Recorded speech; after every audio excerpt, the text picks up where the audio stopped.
I don't think anybody should have to come home and have to be in flooding situations, have to come home without a door, have to come home without just basic security, just things like, I just don't get it.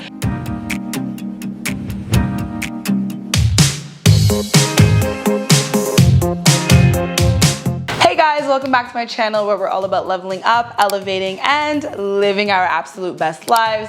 And part of that means investing in the areas that you live in, making your money make you more money, as I always say. So today's video is yet another one of business ideas to consider in Uganda and definitely the continent if this resonates in other countries that you may be from, if you're not in Uganda, or if you're in North America or Europe or wherever, considering moving back to the continent. So let's get into it. So the first topic, I want to piggyback off of the first episode of this little series that we have going on, was things for kids. So before I had talked about like nanny services and really getting into businesses that help families ease their day-to-day lives here. And then that also would include activities for kids. So I feel like there's two different segments in this. There's children under 12 and then there's children under 18. Those are very different categories and you have different things to cater for them. But one thing I noticed abroad is it's still boring for young kids, but there's a lot more things from 0 to 12. Back in the day when we were growing up here, there was Didi's World, which was an amusement park. I'm not saying go ahead and create a whole amusement park,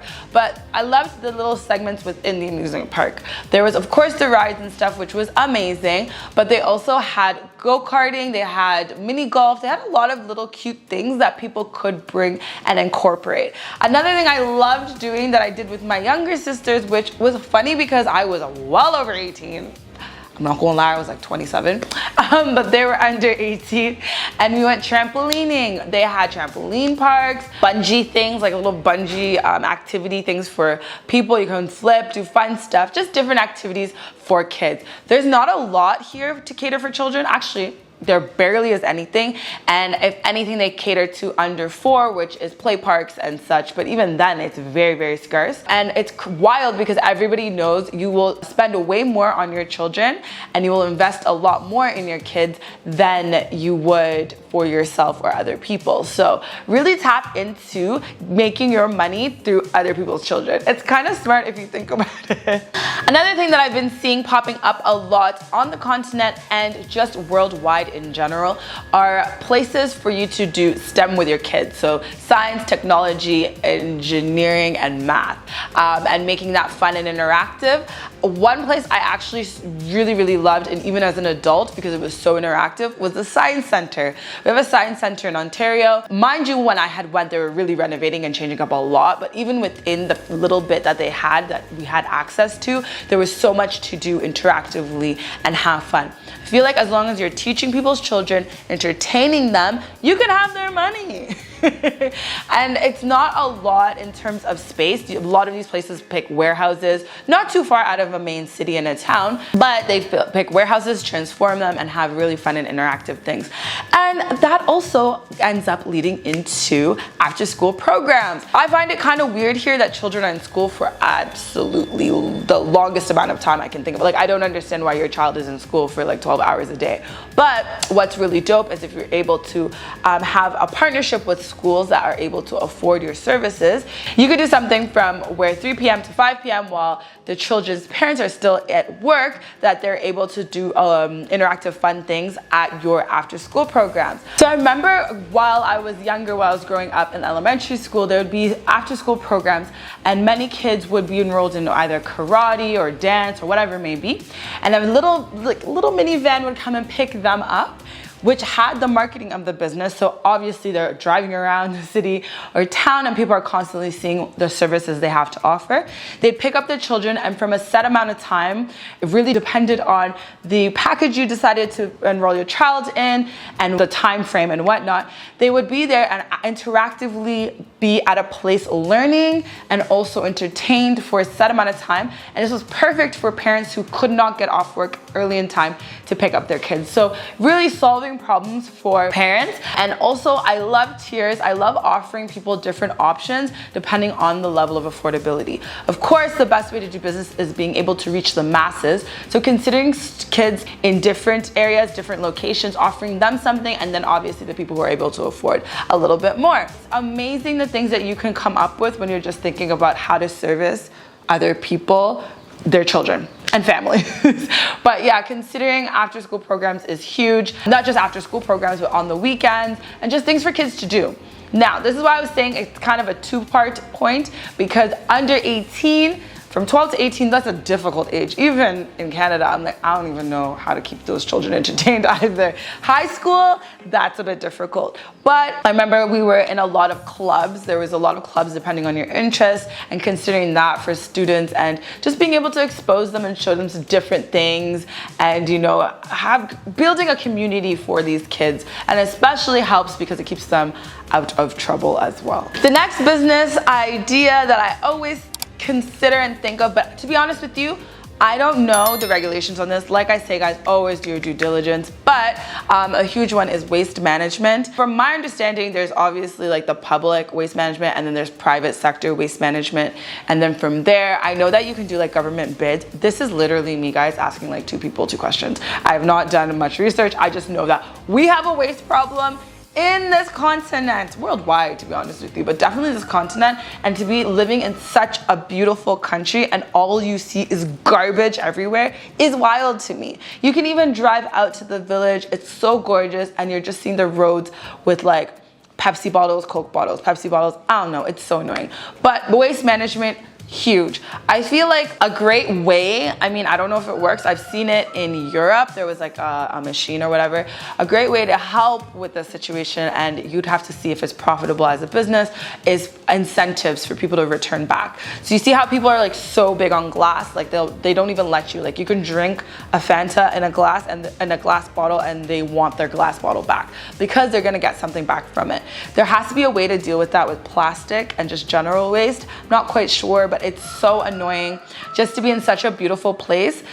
Africa, as you can hear the damn chickens next door, but to be in such a beautiful place, and yet it's just, you leave your door and you're like, why is it so ugly? Because of just garbage. There has to be waste management. I do know that there's bids, government bids that you can go and bid towards to be able to be the like leading company or one of the companies that deals with various different things in various industries and sectors.